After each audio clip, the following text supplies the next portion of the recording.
Hi, my name is BINTI ALYAS. So now I want to talk about the book that I have chosen, which is Biography Agung Rasulullah SAW. So actually it's a book that tells the life story of the most important and respected person in Islam, Prophet Muhammad. This book takes readers on a journey from his birth, childhood, teenage years, marriage to Khadijah radiallahu anhu, and later his own mission as a prophet.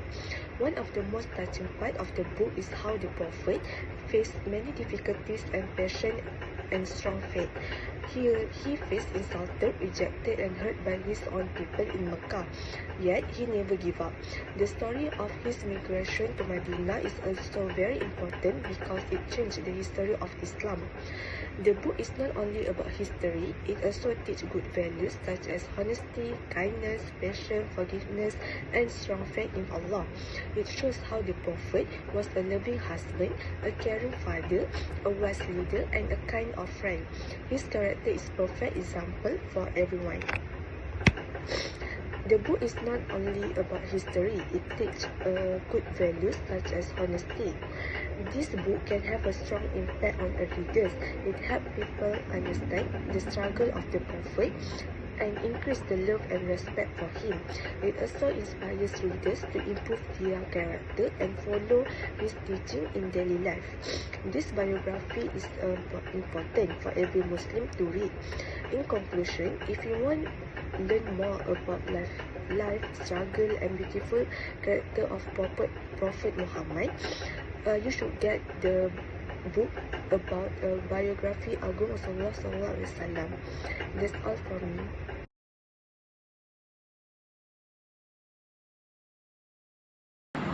Hi, my name is GLORIA JUSTINUS, and today I would like to talk about the book title that I chose, which is Nasihat Buat Diri, and the author is Habib Ali Zainal Abidin bin Abu Bakar Al-Hamid.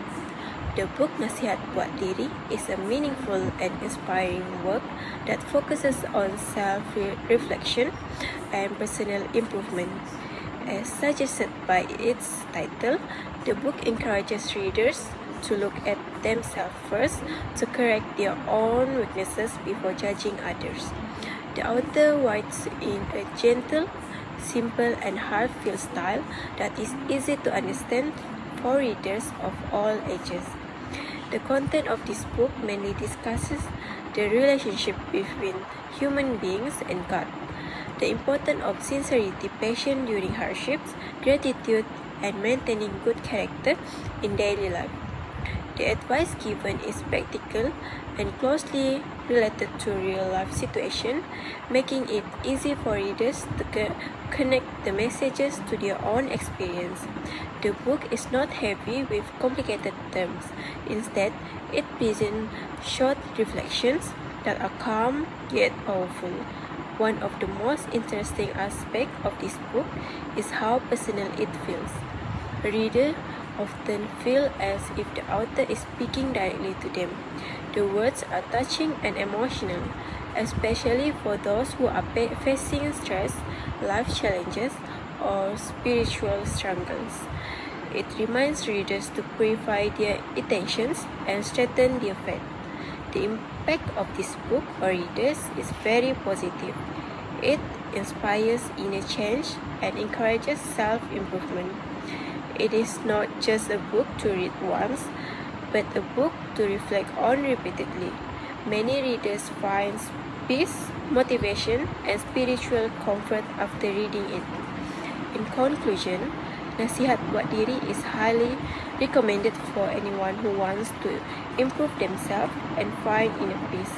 I encourage everyone to get a copy of this book to explore more of the beautiful advice and wisdom written by the author. It may become a source of guidance and positive change in your life. Thank you.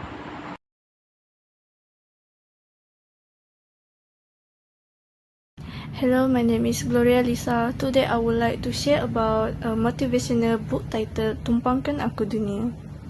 This book is not a typical motivational book that focuses on theories or success strategies. Instead, it touches more on emotions, self-reflection, and the reality of life. What makes this book interesting is its simple yet meaningful writing style. The title itself, which can be translated as "Let me hitch a ride on this world," reflects the feeling of someone who is just passing through life, facing challenges, disappointments, and struggles along the way. It represents the emotional journey of a person who feels tired, unappreciated, or lost, but is still trying to survive in this world. The content of the book focuses on what we call self-motivation. It uses short, poetic sentences that deeply connect with readers' feelings. It talks about heartbreak, failure, loneliness, and the importance of healing and self-growth. Instead of forcing positivity, the book acknowledges pain and encourages readers to accept it before slowly finding strength again. The impact of this book on readers is very powerful. Many readers feel understood and less alone after reading it. It gives comfort, reassurance, and hope, especially to those who are going through difficult phases in their life. In conclusion, Tumpangkan Aku Dunia reminds us that life may be challenging, but we are stronger than we think. Even we feel like we are just borrowing space in this world, our journey still has meaning. Good morning and hello everyone. So today I would like to share about a meaningful and a motivational book titled Tuhan, Aku Ingin Sembuh. So basically, let's talk about traditional book Tuhan, Aku Ingin Sembuh. So this book is emphasized that true healing involves not only physical recovery but also emotional resilience and spiritual faith, guiding readers to find hope and strength during difficult times. So my question is, have you ever felt so tired of being strong that you could say and pray to God, "I just want to heal"? So many people experience moments of illness, emotional pain, or deep struggles that make them feel helpless. So I personally connect to this book because as a student nurse, I have seen how illness affects not only the body but also emotions and fate of a person. So I have read and reviewed the book carefully and reflect on its key themes about spiritual and emotional healing, which help me understand its deeper message. So let me explain further about this book. Firstly, this book itself presents healing as a journey of faith and surrender to God. It explains and suffering is not meaningless, but part of our life can bring us closer to God if we respond with patience and trust. So for example, the book shares stories of individuals who stop asking, "Why is it happening to me?" and instead begin asking, "What can I learn from this?" which help them cope better with their illness. So secondly, this book highlights the importance of emotional resilience and maintaining a positive mindset during hardship. It teaches that fear, stress, and negative thoughts can weaken their spirit, while hope, gratitude, and faith can strengthen it. For instance, one example in this book describes patients who felt emotionally exhausted due to constantly anxiety, but after focusing on prayer and gratitude, he became more calmer and emotionally stronger. So thirdly, the book has a powerful emotional and spiritual impact on readers. Why is it say so? Because many readers feel comfort of the book that makes them realize they are not alone in their life and struggles. It inspires people to reconnect with the God and to see illness not as a punishment but as a lesson in patience and trust. In conclusion, Tuhan, Aku Ingin Sembuh books teaches us that healing is not only about curing the body but also strengthening the heart through faith, building emotional resilience, and finding hope in difficult times. As I mentioned earlier, true healing involves not only physical recovery, but also emotional resilience and spiritual faith. Therefore, I really encourage all of you, the audience, to obtain and read this book, Tuhan, Aku Ingin Sembuh, because within its pages, you may find not only comfort, but also courage to continue believing, hoping, and healing. That's all from me. Thank you. Hello everyone, my name is Magdalene. So today I would like to share about book titled Amalan Harian Wanita Bahagia dan Berjaya, which means daily practices of happy and successful women. This book talks about something very important, how women can achieve happiness and success not only in this world but also in the hereafter.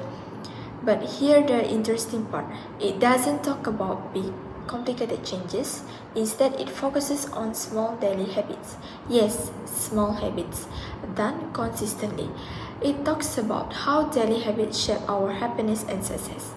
The author explains that true success is not only about career achievements, money, or social status. Instead, it starts from inner peace, strong values, and self-discipline. What I find interesting is that the book emphasizes small but consistent actions. For example, it encourages having a daily routine that includes reflections, gratitude, positive thinking, and self-control. For example, the idea of consistency teaches that success does not happen overnight, whether it's studying, building a career, or improving ourselves. Small actions done every day are more powerful than big actions done once in a while. The book also highlights the importance of patience and positive thinking. Life is full of challenges, stress, responsibilities, and even expectations. But when we put strong spiritual habits, we become emotionally stronger. We learn to respond calmly instead of reacting emotionally. Another beautiful message from this book is about balance.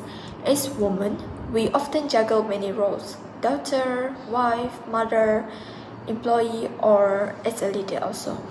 This book reminds us that while we manage our worldly responsibilities, we should not neglect our spiritual growth.